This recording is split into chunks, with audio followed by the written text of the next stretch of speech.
Bonjour chers internautes et bienvenue dans votre nouvel épisode du Forumcast, le podcast de forum.com. Vous avez vu cette apparition? Eh bien comme d'habitude, je suis votre fidèle hôte, Adiboy, et je suis entouré de mes habituels canailles des séries. J'ai nommé Travis. Bonjour. Le statique. Le qui bouge pas beaucoup. On est tous statiques. On est tous statiques. Comparé à Adiboy. Vous avez vu cet effet? Alda. Coucou. Et Metal Neo. Salut. Et comme vous l'aurez peut-être deviné ou pas, on va parler aujourd'hui de la série Impulse, tirée de l'univers créé par le film Jumper, réalisé par Doug Liman et avec Hayden Christensen à l'époque. Ouais. On va peut-être pas trop en parler. Hein. On va rassurer. On va rassurer tout le monde. On est peut-être dans le même univers, mais on n'est pas dans le même niveau. On n'est pas du tout du même niveau. En tout cas, de mon point de vue, on en parlera après, mais c'est pas. En tout cas, il y a une grosse différence entre le film et la série. Du moins, en termes d'ambiance. Hein. Ça reprend donc juste ça. Donc, en parlant d'univers et d'ambiance, qu'est-ce que c'est Impulse et qu'est-ce que c'est Jumper? Ça parle de personnes qui ont des super pouvoirs, enfin un super pouvoir en particulier, celui de pouvoir se téléporter partout dans le monde, pas forcément comme Diablo à un endroit qu'ils ont déjà visité ou qu'ils ont en visuel, mais à partir du moment où ils ont une idée en tête, ils peuvent s'y téléporter. Donc la série suit les aventures de la jeune Henrietta, que l'on surnomme Henri, une étudiante au lycée, relativement un personnage un peu lambda, rebelle, j'ai envie de dire, avec un look très le stéréotype de la famille recomposée qui n'accepte pas trop sa situation. C'est ça, voilà, exactement. Donc elle est au beau milieu d'une famille recomposée, avec sa mère donc qui s'est retrouvée un copain, un compagnon qui a déjà une fille, donc avec qui elle est pas toujours, avec qui elle est pas en très bon terme, tout du moins au début de la série. Ouais, les deux, c'est difficile de vivre avec une ado si tu l'as pas choisi quoi, à cet âge-là en plus. C'est ça. Et donc le personnage d'Henri a un problème, c'est qu'elle est sujet à des crises d'épilepsie. En fait, elle a des seizures assez violentes. Donc on apprend dans le premier épisode qu'elle en a déjà eu par le passé, et durant l'épisode on assiste à deux nouvelles crises, mais qui ont un effet un peu deuxième effet qui se coule, c'est que on voit qu'elle a la capacité déjà de faire bouger l'environnement autour d'elle, et progressivement on découvre qu'elle peut se téléporter en fait directement, mais en emportant une partie des choses qui sont autour d'elle. Il semblerait dans le pilote qu'elle ne contrôle pas son pouvoir. Elle le contrôle pas du tout. Qu'elle le découvre un peu contre son gré. Totalement, et incontrôlé et incompris aussi, parce que elle n'arrive pas non plus à croire qu'elle est à l'origine de ça. De ce qui lui arrive. De ce qui lui arrive. C'est pour elle est totalement dans l'incompréhension et la peur de ce qui lui arrive. Exactement. Au niveau de l'ambiance de la série, donc ça se déroule dans le nord des États-Unis, une petite ville, pas forcément, j'ai pas l'impression qu'elle ait été nommée. C'est la frontière canadienne, hein, je crois. À la frontière. Il fait froid. Il fait très froid, puisque voilà, il y a beaucoup de neige. On sent que c'est pas non plus une très grosse ville. Il y a un petit côté un peu bouseux avec sa mafia locale qui fait du trafic de drogue via. Il y a un petit côté. J'allais dire Friday Night Lights, mais pas forcément. Un côté ville, petite ville des États-Unis, on va dire ça comme ça. Ville lambda, moi surtout, j'ai retrouvé ça a l'air d'être un peu désertique. J'ai retrouvé un petit côté Fargo. Peut-être c'est un meilleur exemple. Un petit côté Fargo, quoi. Pas faux, peut-être. Très clairement. Donc avec une galerie de personnages qui vont donc de la mère qui a apparemment pour habitude de changer de mec assez régulièrement. Le beau-père. Pas forcément compréhensif, vraiment lambda, banal, quoi. Un mec qui a sa vie, qui a ses problèmes. Il a pas l'air méchant. Pas non plus le beau-père méchant. Non, ça a l'air d'être au contraire le type plutôt bien. D'ailleurs, les personnages sont, sans être hyper originaux, tombent pas dans les clichés, a priori. Pas dans les clichés, ouais. Pas spécialement. Bon, elle, un peu au début quand même, hein, le côté comme... Je suis un rebelle, je fais des rebelle qui sort la nuit, les tags, elle est pas contente. Elle veut de graffiti, tout ça. Oui, forcément, ils ont joué l'opposition entre les deux, c'est-à-dire que il y en a une, elle est populaire, elle est jolie, Et l'autre, le personnage un peu rejeté qui a envie d'être ça. anarchiste et pas se confondre avec tout le monde. Mais bon, c'est peut-être obligé de passer un peu par là aussi, d'avoir des personnages aussi typés parce que ça va bien avec ce qui leur arrive, quoi. Parce que voilà, si la série peut sembler s'adresser aux ados, parce qu'on a la présence du jock aussi, la star du football, avec son petit bomber steady super populaire au lycée. Beau gosse, le beau gosse, voilà.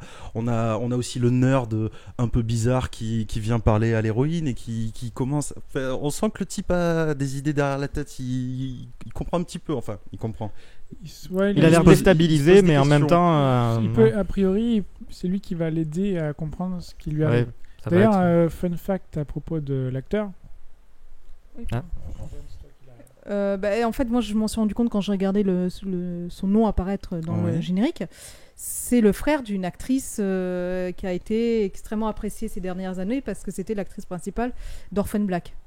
Et quand on le regarde, en effet, il y a un petit air, c'est son frère en fait. C'est le frère de Tatiana, merci, Maslany, je crois, c'est ça. Alors, voilà. ouais. Non. Orphan Black, ça vous parle pas? Si, moi je connais. Moi je connais la série. Je sais pas si vous avez j'ai jamais regardé. J'ai jamais vu, sauf le début du premier épisode, mais complètement par hasard. Et ouais, l'actrice a été récompensée. Elle joue 5 à 6 fois dans, enfin, 6 rôles différents, je crois, dans la série. Et en tout cas, c'est intéressant. Enfin, c'est une petite anecdote comme ça parce que je l'avais pas reconnu moi. Enfin, Alors, je n'ai pas fait le lien.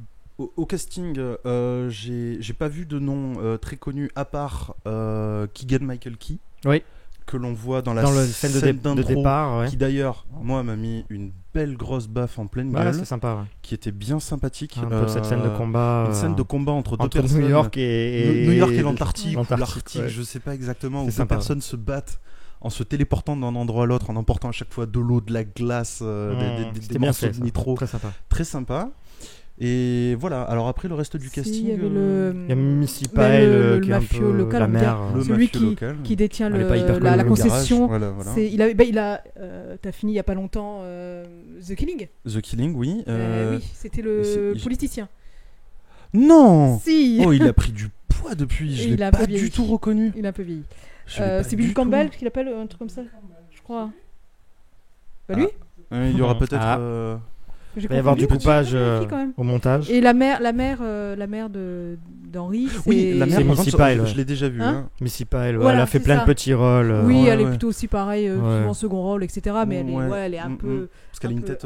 Elle a une tête atypique, très carrée. Très carrée, ouais. Elle a joué dans plein de petits rôles. Je pourrais pas en citer un, mais je sais qu'elle fait.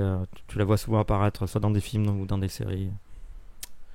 Alors moi, je dois dire qu'en fait, Impulse.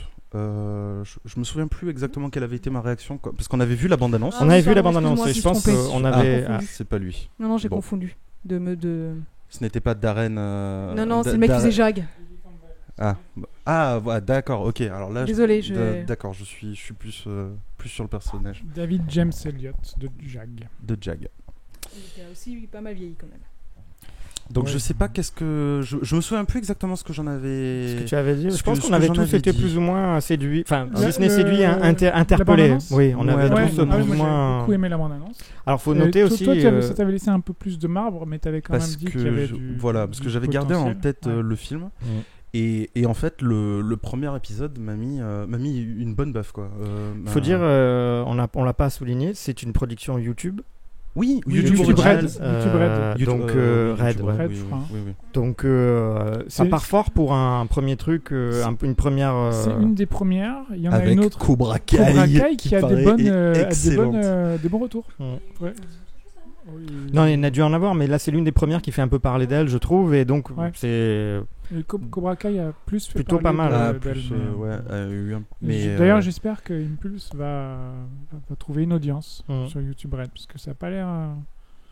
Je pense que YouTube Red est pour l'instant une plateforme assez difficile à je pense que dans la conscience de tout le monde, c'est assez difficile de concevoir ça comme une plateforme payante. Je pense que ça aura plus de chances d'être sur d'autres plateformes que celle-là, parce que tout le monde a dans son inconscient. YouTube, c'est gratuit. Quoi, et on n'a pas envie de payer pour voir quelque chose sur YouTube. Et j'ai l'impression. Je crois moyen, mais en même temps, c'est YouTube, ils ont tellement de moyens et une audience par défaut que. Bah oui, mais j'ai juste peur qu'il y ait un peu ce frein-là où ça aurait peut-être marché mieux ailleurs. C'est intéressant de voir comment évoluent ces séries, si elles arrivent à évoluer surtout. En tout cas, voilà, niveau production, franchement, c'est plutôt classe. Hein. C'est pas des très gros moyens, mais c'est bien foutu. C'est soigné. Mais c'est soigné, c'est bien foutu. Il y a une vraie ambiance qui est imposée direct. Grise, froide. Encore une fois, on parlait de Cloak and Dagger dans un autre épisode. Là, c'est encore moins, je trouve, une série pour ados. Alors non. On pourrait le croire au départ, et puis d'un seul coup, ça prend. Ça parle de certains trucs. Je veux dire, il y a un disclaimer juste avant l'épisode aussi où ça touche. J'avais pas compris. Je pense qu'on va devoir en parler en fait, parce que c'est ça qui m'a. Ça m'a. On va en parler d'une certaine scène, c'est ça ? Oui. Une scène qui est difficile à regarder. De la scène qui est vraiment très très dure à regarder en fait. Donc lors de sa deuxième. Bon, on peut dire que ça va être un spoiler. Une minute, 2 minutes, on va spoiler sur. Mais bon. Tu mettras un avertissement. Tu mettras une petite fenêtre. Donc, après avoir eu une première crise durant laquelle elle a, on voit qu'elle arrive à bouger les objets autour d'elle. L'héroïne Henry en a une deuxième avec le jock du lycée, donc le beau gosse extrêmement populaire. Qui, après lui avoir rendu un service, volé sa voiture parce que ses parents l'avaient vendue suite à un accident, suite à une amende qu'elle devait payer. En fait, ce mec essaye de la violer. Et cette scène, j'ai trouvé ça vraiment très très dur à regarder. C'était une scène d'attouchement malaisant. Et c'était ultra réaliste. Et j'ai été vachement étonné de voir ça dans une production qui, on aurait pu penser que ça s'adressait à des ados, quoi. On aurait pu, mais voilà, il y avait le disclaimer dès le départ pour dire attention, il y a quelque chose qui va pouvoir choquer, ça va parler de certaines choses. Et c'est.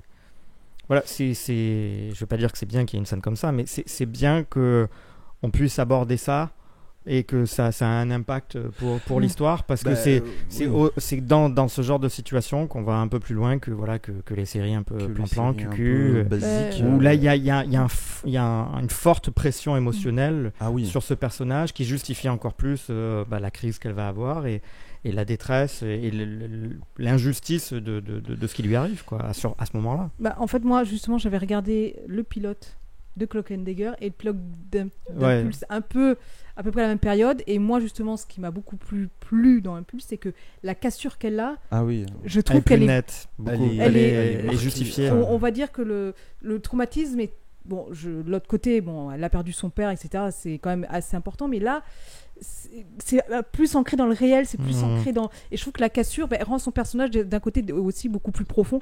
L'actrice aussi, je la préfère largement, mais je trouve que en fait justement elle a un côté rebelle, mais on sent toute la fragilité du même avant ce traumatisme, parce je pense que le fait d'avoir ces crises la fragilise, ça la fragilise énormément. Elle montre pas forcément, mais on sent bien ça se voit pas forcément, mais elle en a peur aussi. Et alors là ça lui a mis un coup en plus.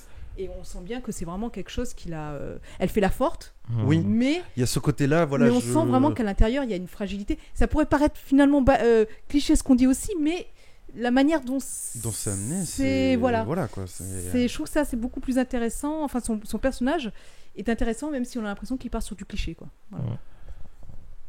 Et donc voilà quoi, ça, ça jette un froid à ce moment-là. Ça jette un gros froid. Dur, disclaimer, regardez pas ça avec vos gosses, quoi.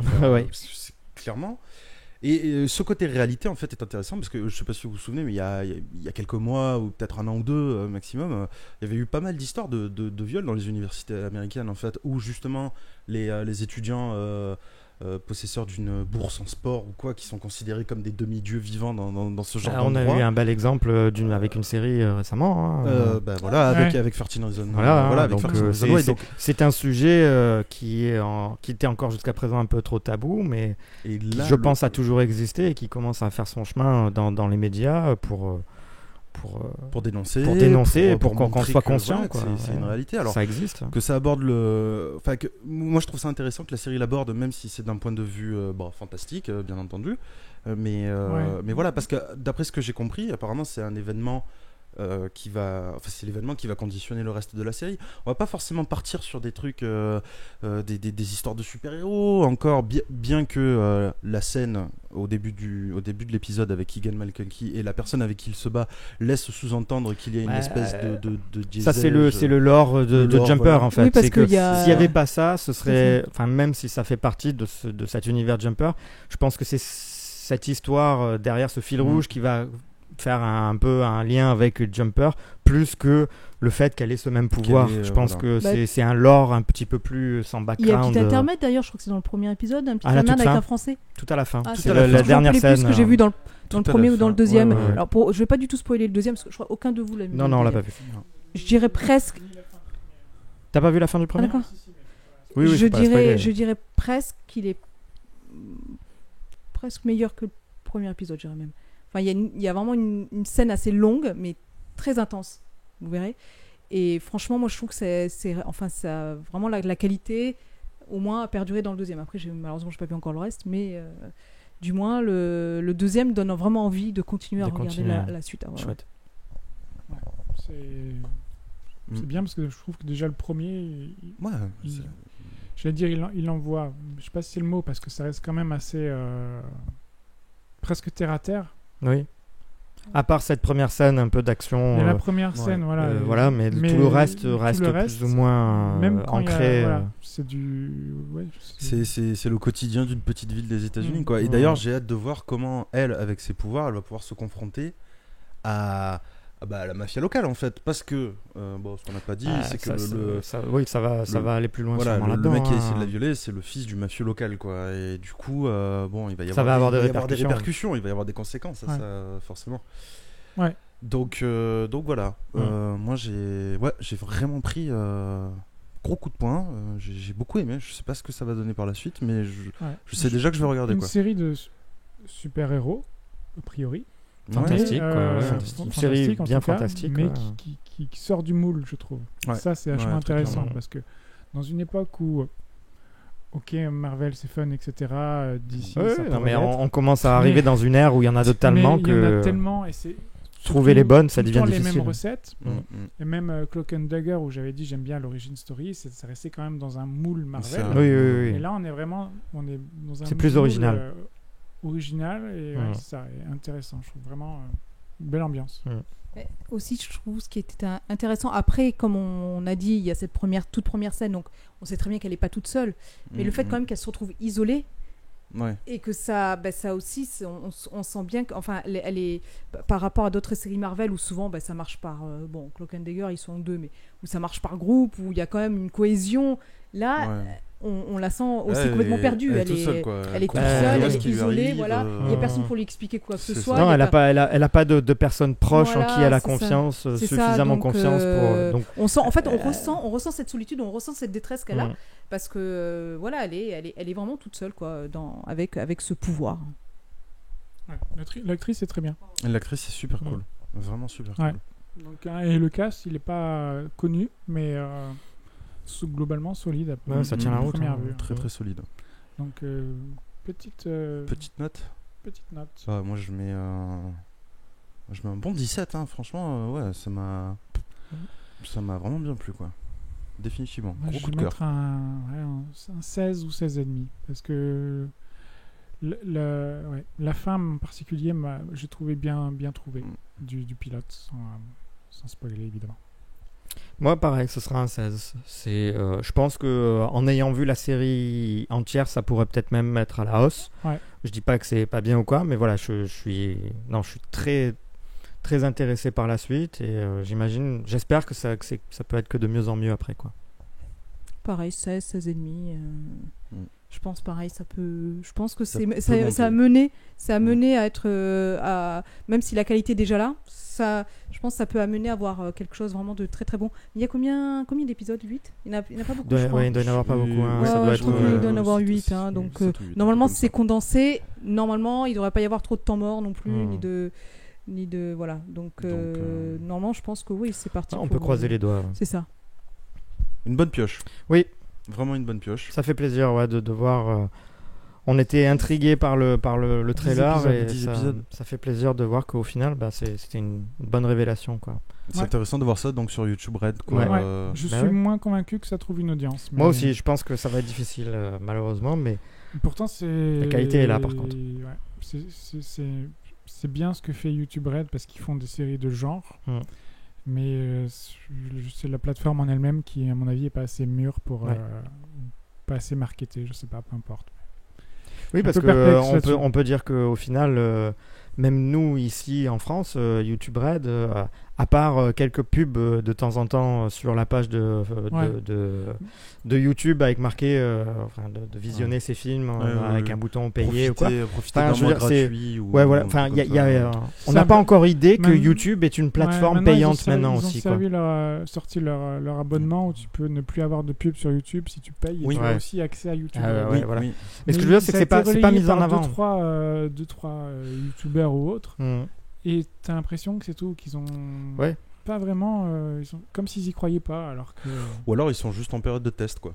Ils font du bêta testing. Et le jour période de test où tu produis des séries, ils peuvent se le permettre, tu me diras. Ils peuvent se le permettre. C'est Google, enfin. Ils peuvent littéralement jeter de l'argent par les fenêtres mais c'est dommage si les séries en pâtissent. Et c'est surtout si en plus c'est la série de qualité, quoi. La série de qualité. Et les quelques gens qui vont la suivre, et ben si cette série n'est pas renouvelée parce que c'est bien dommage. La plateforme ne trouve pas d'audience, ça risque de les décourager c'est ça. Au final, pour les autres. Les gens vont pas y croire. Bon, après, ça peut être, si jamais ça se présente ce genre de cas, c'est une série qui peut être amenée à être rachetée, ou les droits à être rachetés, donc à être diffusés à un plus grand nombre. Là, c'est compliqué. Je pense vraiment pas. Je pense que les séries rachetées, c'est des séries qui sont d'abord sur les networks avec des potentiels d'audience importants. Qui ont déjà fait leurs preuves, en fait. Je vois mal une série Amazon ou Netflix ou autre être rachetée par un concurrent. Parce que qui rachète les séries maintenant ? C'est les plateformes de streaming. Et donc, si ça marche pas en streaming sur une plateforme, ça va pas marcher sur une autre. Donc j'y crois vraiment pas à ça, malheureusement. Malheureusement, ce serait sur un network comme Fox ou quoi que ce soit. Là, je me ferais pas de soucis. Mais à l'inverse, d'une plateforme à passer sur une autre, je pense qu'on n'en est pas encore là. Mais après, est-ce que justement le fait de cette scène dès le premier épisode, est-ce que ça va pas aussi leur porter préjudice ? Parce que c'est encore une fois pas visible par tout le monde, donc. C'est une série de genre avec ce qui va avec, c'est-à-dire des scènes un peu dark, un peu. C'est peut-être aussi ce qu'une certaine audience recherche maintenant aussi. Je veux dire, ça dépend. C'est vrai que ça limite l'audience forcément. C'est ça que je veux dire, c'est qu'à l'heure actuelle, on est maintenant dans une ère Netflix, Hulu et compagnie, où tout le monde peut y trouver son compte. Donc ça devient intéressant maintenant de faire des séries où on n'a pas peur d'aller dans une certaine direction parce que y a des gens qui sont prêts à regarder ça et qui attendent ce côté réel, ce côté dur et plus avoir, comme on le disait tout à l'heure, des séries édulcorées pour tout le monde. On en a un peu marre. Je pense que tout le monde en a un peu marre de ça. On a besoin de choses plus ancrées, plus réalistes. Donc au contraire, je pense que c'est plus une force de l'assumer et d'aller à fond là-dedans. Enfin à fond. De l'utiliser à bon escient, quoi. C'est sûr que c'est réédulcoré, c'est ce que vont nous sortir les networks à la rentrée ou tout ce que vont nous sortir les networks à la rentrée. De toute façon, au plus leurré, ce qui va être diffusé sur les grandes chaînes américaines à la rentrée, de ce qu'on a vu, des bandes annonces, on a bien un vu petit ça Valor tous ensemble. Il y en a qu'une peut-être, mais on n'a pas vu le trailer. Il y en a qu'une qui semble un peu. Et justement, j'ai peur pour eux que ça marche pas vraiment parce que ça se limite. C'est sur la Fox, c'est la série sur les vampires avec Mark-Paul Gosselaar. D'accord, tu vois. Pardon, voilà. Non, on n'a pas vu la bande-annonce. Pourtant, elle a fait un petit peu de bruit, celle-là. C'est une série avec un vampire. Virus. Mark-Paul Gosselaar en vampire. Bon. Qui ça ? C'est qui Il est pas vampire, lui ? Zach. Ah, lui. Je m'en souviens plus. Désolé, c'est trop loin pour moi. Ok, d'accord. Comment ça s'appelle cette série ? Bonne question, j'en ai vu du nom. Elle est sortie déjà ou pas encore ? Ça s'appelle Zach le vampire. Waouh. Est-ce qu'il y aura Monsieur Belding ? Ah, pas mal. Non, il y aura Screech. J'aurais préféré qu'il. Les références de vieux. Je sais plus comment elle s'appelle, mais tu sais de qui je parle. Oui, Kelly. Tiffany Amber Thyssen. J'avais le nom de l'actrice. Elle, je connais pas.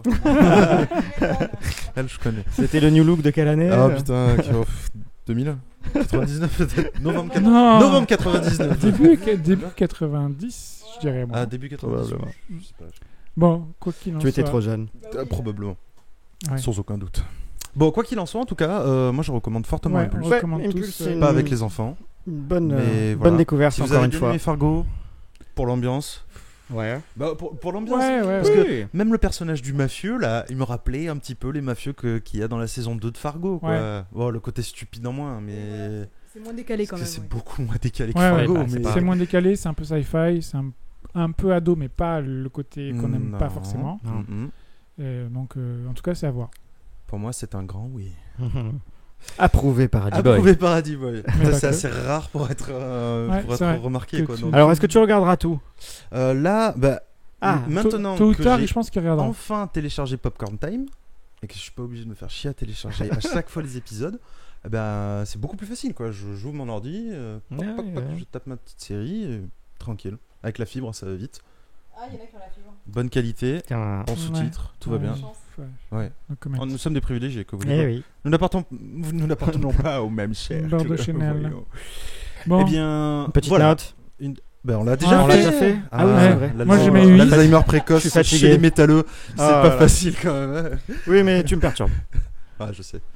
C'est la chaleur. Oui, parce que ce qu'on vous dit pas, c'est qu'on est en train littéralement de mourir de chaud. Parce que là, en ce moment, dans le sud, il fait très chaud. Quand on met pas les clims, etc. pour éviter le bruit. D'ailleurs, je crois qu'il y avait la clim qui tournait en début d'épisode. Si jamais vous avez un petit bruit de fond, c'est normal.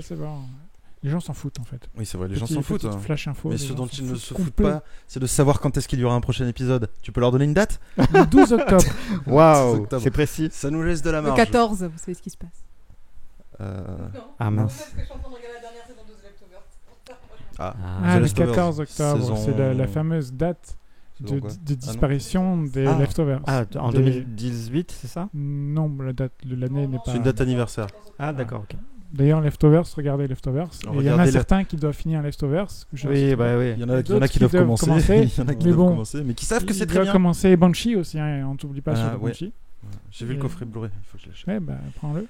Et donc, après toutes ces petites digressions, n'hésitez pas à nous lâcher un pouce bleu sur la chaîne, à vous abonner aussi à la chaîne, à nous lâcher un petit com sur YouTube, sur le site, nous dire si vous avez vu la série, si vous l'avez appréciée. Et puis nous, en attendant, on vous donne rendez-vous donc le 12 octobre pour notre prochain épisode. 14. Et d'ici... 14. Non, l'épisode, il sera le 12. L'épisode sera le 12. On le fera le 12 et tu le diffuseras le 14.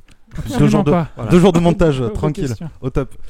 Et d'ici là, on vous fait de gros bisous, bien entendu. Ciao. Allez, salut. ciao. Bye.